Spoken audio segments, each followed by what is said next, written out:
आपका यूनिक प्रज्ञान यूट्यूब परिवार में मैं प्रज्ञान सर हार्दिक स्वागत करता हूं, वंदन करता हूं, अभिनंदन करता हूं। प्यारे साथियों, हम लोग अध्ययन कर रहे थे आदिकाल में, और आदिकाल में सिद्ध साहित्य को कल की पाठचर्या में हम लोग पढ़ रहे थे। तो आज की पाठचर्या को वहीं से प्रारंभ करेंगे जहां पर कल की पाठचर्या में लिया था विराम। तो आदिकाल में आज की इस पाठचर्या में हम लोग सिद्ध और नाथ साहित्य पर चर्चा करेंगे। सिद्ध साहित्य का थोड़ा सा भाग छूटा हुआ था तो उसको देखते हैं, और इसके बाद हम लोग नाथ साहित्य को पढ़ते हैं। तो आज की इस पाठचर्या को प्रारंभ करें इससे पूर्व अगर वीडियो को पहली बार देख रहे हैं तो चैनल पर नए हैं तो कृपया चैनल को सब्सक्राइब, वीडियो को लाइक और शेयर करना बिल्कुल न भूलें। तो बिना समय गंवाए प्रारंभ करेंगे आज की पाठचर्या। और आज की पाठचर्या में सबसे पहले देखते हैं सिद्ध साहित्य को। सिद्ध साहित्य में रहस्यवाद का बीज देखने को मिल जाएगा।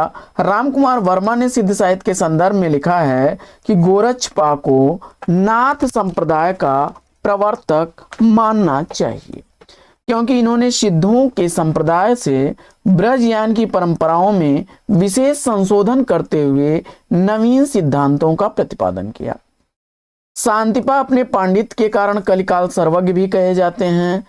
सिद्ध कवियों के नामों में पा शब्द जुड़ना आदर सूचक है, यानी आदर सम्मान का सूचक है। पा संध्या या संध्या भाषा नाम मुनिदत्त और आई वज्र द्वारा दिया गया है। सिद्धों की भाषा को संध्या या संध्या भाषा कहते हैं। शुक्ल जी के अनुसार सिद्ध साहित्य के संदर्भ में देखते हैं तो सिद्धों की उद्गृत रचनाओं की भाषा देश भाषा मिश्रित अपभ्रंश या पुरानी हिंदी की काव्य भाषा है। बौद्ध धर्म विकृत होकर के वज्रयान संप्रदाय के रूप में देश के पूर्वी भागों में बहुत दिनों से चला आ रहा था। इन बौद्ध तांत्रिकों के बीच वामाचार अपनी चरम सीमा में पहुंचा था। वज्रयानियों की योग तंत्र साधनाओं में मध्य और स्त्रियों का विशेषतः डोमिनी रज की आदि का आबाद सेवन एक आवश्यक अंग था। ब्रजयान में आकर महासुखवाद का प्रवर्तन हुआ। प्रज्ञा और उपाय के योग से इस महासुख दशा की प्राप्ति मानी गई है। इसे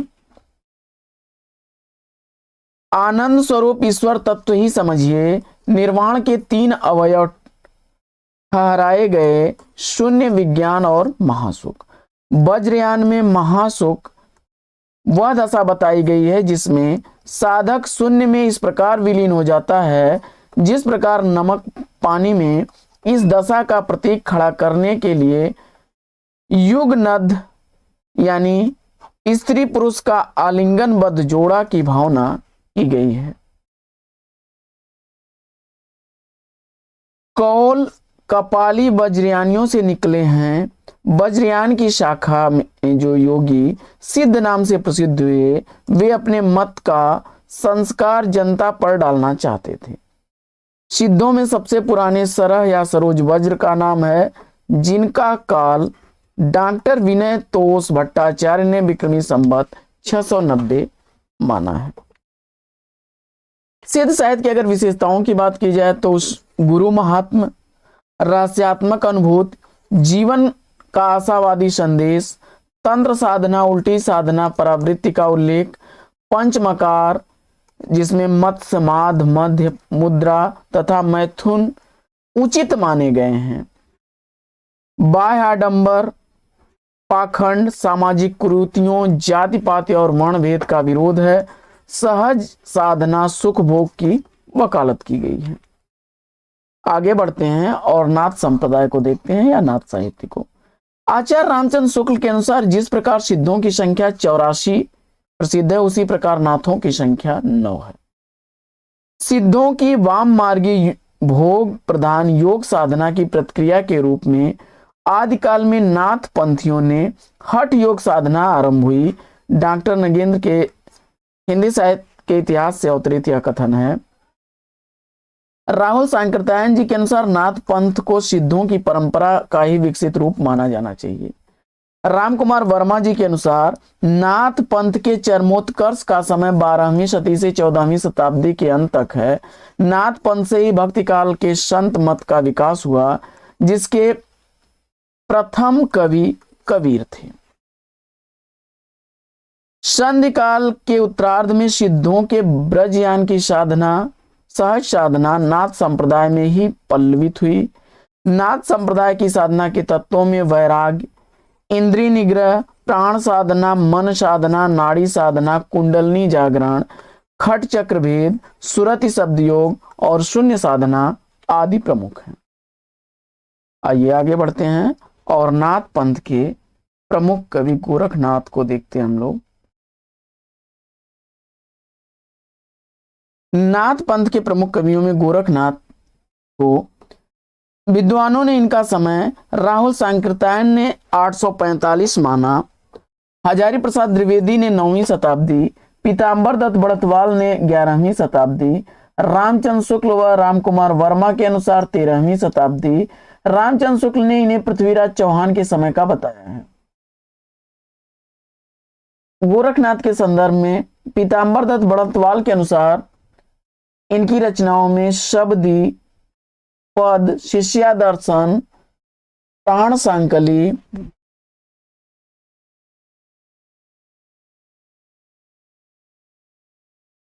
नरवय बोध, अभय मात्रा जोग, 15 तिथि, सप्तवार और रोमावली, मछिंद्र गोरख बोध, ज्ञान तिलक, आत्मबोध और ज्ञान चौतीसा, पंचमात्रा, ये प्रमुख रचनाएं हैं पीताम्बर दत्त बड़तवाल के अनुसार। तो गोरखनाथ की संस्कृत भाषा के ग्रंथों में सिद्ध, सिद्धांत, पद्धत, विवेक मार्तंड, शक्ति संगम तंत्र, निरंजन पुराण, वैराट पुराण, गोरच शतक, योग सिद्धांत पद्धत, योग चिंतामणि आदि प्रमुख। आगे गोरखनाथ की रचनाओं के वर्ण विषय में गुरु महिमा, इंद्रिय निग्रह, प्राण साधना, वैराग्य, कुंडलनी जागरण, निवृत्त मार्गी जीवन दर्शन, शून्य समाधि, नीति साधना आदि प्रमुख हैं। आचार्य शुक्ल जी के अनुसार गोरखनाथ के ग्रंथों में विराट पुराण, योगेश्वरी सारणी, गोरख गणेश गोष्ठी, महादेव गोरख संवाद, गोरखनाथ जी की 17 कला, गोरख बोध, दत्त गोरख संवाद और गोरख वाणी प्रमुख हैं।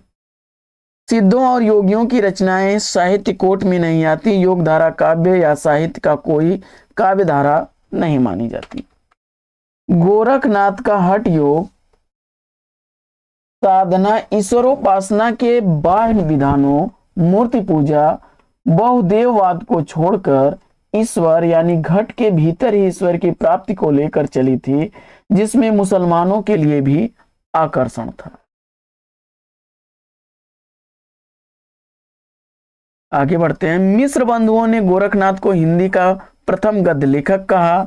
ये नाथ साहित्य के आरंभकर्ता व हठ योग के प्रवर्तक हैं।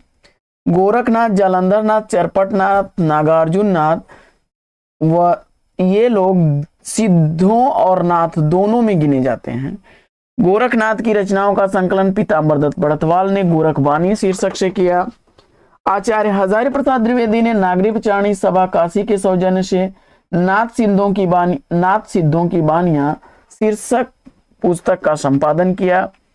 द्विवेदी जी, हजारी प्रसाद द्विवेदी जी के अनुसार ब्रज यानी सिद्धों की पुस्तक रत्नाकर जोपम की कथा के आधार पर राहुल सांकृत्यायन इन्हें 9वीं शताब्दी का मानते हैं। गोरखनाथ की भाषा सदुक्कड़ी है, जो खड़ी बोली मिश्रित राजस्थानी है। इन्होंने पतंजलि के उच्च लक्ष्य ईश्वर प्राप्ति को लेकर हठ योग का प्रवर्तन किया। हिंदी साहित्य में इन्होंने खट चक्र वाले योग मार्ग का प्रवर्तन किया। शंकराचार्य के बाद इतना प्रभावशाली और इतना महिमान्वित भारतवर्ष में कोई दूसरा नहीं हुआ। इस साहित्य की सबसे बड़ी कमजोरी इनका रूखापन, गृहस्थ के प्रति अनादर का भाव है। तुलसीदास की उक्ति है कि गोरख जगायो जोग, भगति भगायो लोग। आगे बढ़ते हैं। और कबीर की एक उक्ति है कि सिद्ध 84 माइया मही खेला, नामय नाथ सूरज अरुचंदा।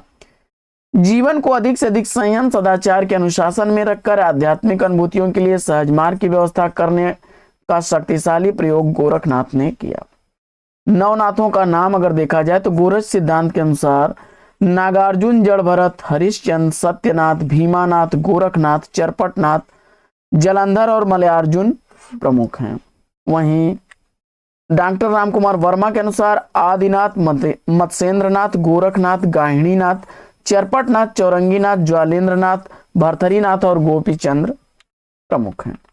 हजारी प्रसाद द्विवेदी जी के अनुसार नाथ पंथ या नाथ संप्रदाय के सिद्ध मत, सिद्ध मार्ग, योग मार्ग, योग संप्रदाय, अवधूत मत या अवधूत संप्रदाय का नाम भी प्रसिद्ध है। आचार्य रामचंद्र शुक्ल जी के अनुसार गोरखनाथ के नाथ पंथ का मूल भी बौद्धों की यही ब्रजयान शाखा है। 84 सिद्धों में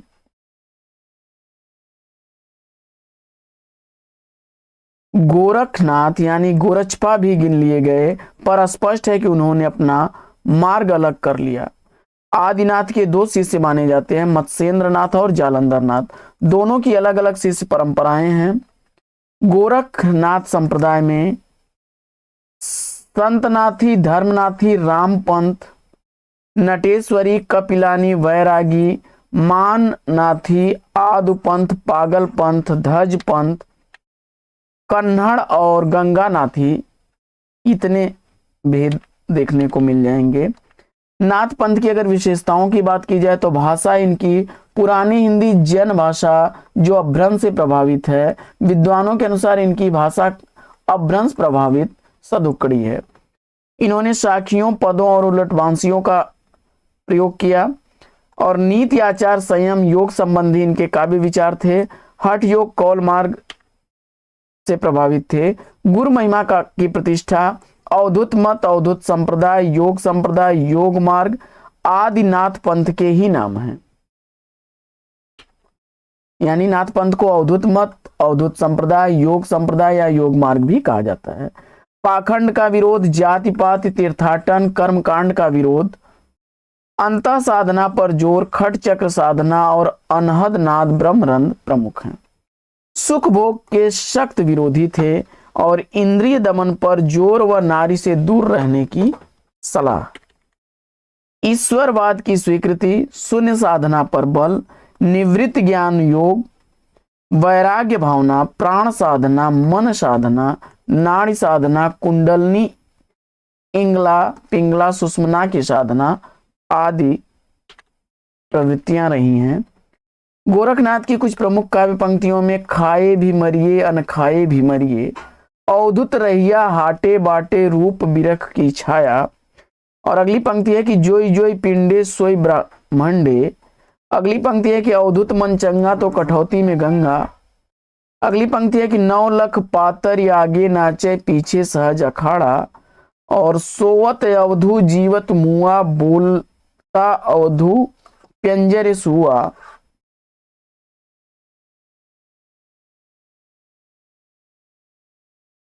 आगे देखते हैं, दुबध्या मेट सहज में रहे। अगली पंक्ति है कि अभियंतर भी की त्यागय माया, बैठा अवधु लोकी बूटी, चलता अवधि पवन की मुठी। अगली पंक्ति देखते हैं हम लोग, पूजा पाठ जपो जिन जाप, जोग माहि बिपटे आप। अगली पंक्ति है कि स्वामी तुम्हें गुरु गोसाई, अमहे जो शिव शब्द एक बूझिया। गोरखनाथ की अगली पंक्ति है कि गुरु की जय गहिला, निगुरा न रहिला। अगली पंक्ति है कि धसय सहस ईसों जाप, अनहत उपजय आप ही आप। काफी चर्चित पंक्ति है कि हबक न बोलीबा, ठबक न चलीबा, धीरे धरिबा पाऊं। अगली पंक्ति है कि अंद्री का लड़बड़ा, जीभ्या का फूहड़ा।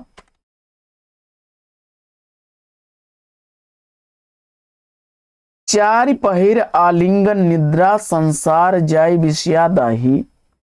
अगली पंक्ति है कि भोगिया सूते अजहु न जागे, भोग नहीं रे रोग अभागे। बसंती न शून्यम, शून्यम न बसती, अगम अगोचर ऐसा। अगला है कि आसन वैषमी पवन निरोधा, खानम मान सब धंधा। और हंसब खेलिबा रहिबा रंग, काम क्रोध ना करिबा संग।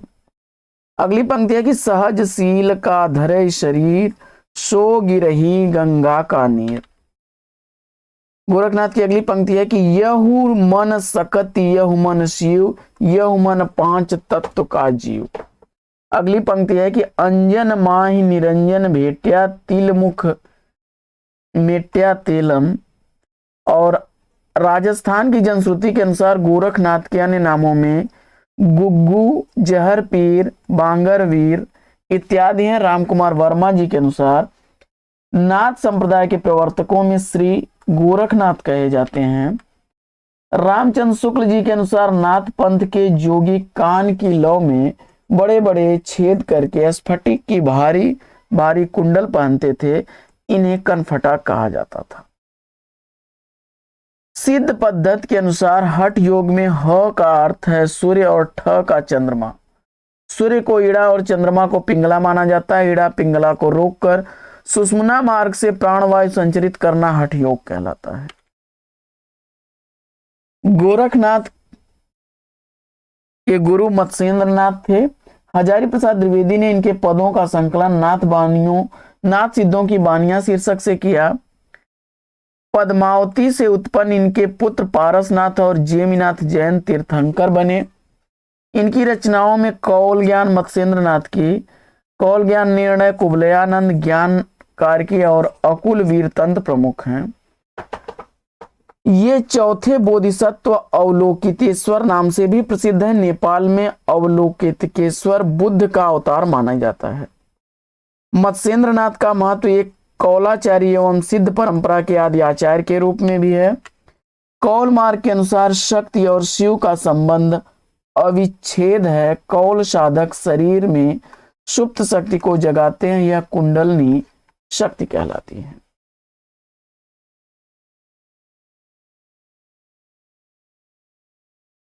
आगे बढ़ते हैं और कुछ अन्य नाथ पंथ को देखते हैं। जालंधर नाथ, विमुक्त मंजरी गीत हुंकार नामक दो कृतियां इनकी मगही भाषा में हैं। इसके बाद कृष्णपाद, ये जालंधर के शिष्य थे। कानपाद गीतिका, वसंत तिलक, असंबद्ध दृष्टि, वज्र गीत आदि इनकी रचनाएं मगही भाषा में हैं। इसके बाद नागार्जुन रसायनविद, इनकी रचना। गोपीचंद्र के गुरु थे ज्वालेंद्र नाथ। गोपीचंद्र लोकगीतों के माध्यम से नाथ संप्रदाय का प्रवर्तन किया। भरथरी नाथ, इन्हें भरथरी कहते हैं, लोकगीत शैली अपनाई इन्होंने। चौरंगी नाथ, ये गोरखनाथ के शिष्य थे। इसके बाद गाहिणीनाथ, चरपटनाथ, गाहिणीनाथ भी गोरखनाथ के शिष्य थे। नैनीनाथ भी इन्हें कहा जाता है। और चरपटनाथ, कुछ स्रोतों में इन्हें बालनाथ का तो कुछ स्रोतों में गोरखनाथ का शिष्य माना गया है। इसके बाद आचार्य चतुरसेन शास्त्री ने नाथों की भाषा को फक्कड़ी भाषा कहा। इंपॉर्टेंट तथ्य याद रखिएगा। नाथ पंथियों की भाषा जन भाषा थी, जिसे पुरानी हिंदी कहा गया। नाथ मत के 84 सिद्धों की सूची ज्योतिश्वर ठाकुर ने मैथिली ग्रंथ वर्ण रत्नाकर में लिया है। आचार्य शुक्ल जी के अनुसार नाथ पंथ जोगियों की भाषा में परंपरागत नागर अपभ्रंश या ब्रज के स्थान पर सदुक्कड़ी भाषा का सहारा लिया गया है, जिसका ढांचा कुछ खड़ी बोली लिए राजस्थानी है। काफिर बोध नाथ पंथ की देश भाषा में रचित पुस्तक है। साथियों, इसके बाद जैन साहित्य पर हम लोग चर्चा करेंगे अगले वीडियो में। आज की इस पाठचर्या में लेंगे यहीं पर विराम। फिर मिलेंगे आपसे अगले वीडियो में एक नए प्रकरण, एक नए टॉपिक, एक नए अंदाज में। तब तक के लिए लेते हैं आपसे विदा। आपका जीवन मंगलमय हो। बेस्ट विशेष बेस्ट ऑफ लक। जय हिंद साथियों।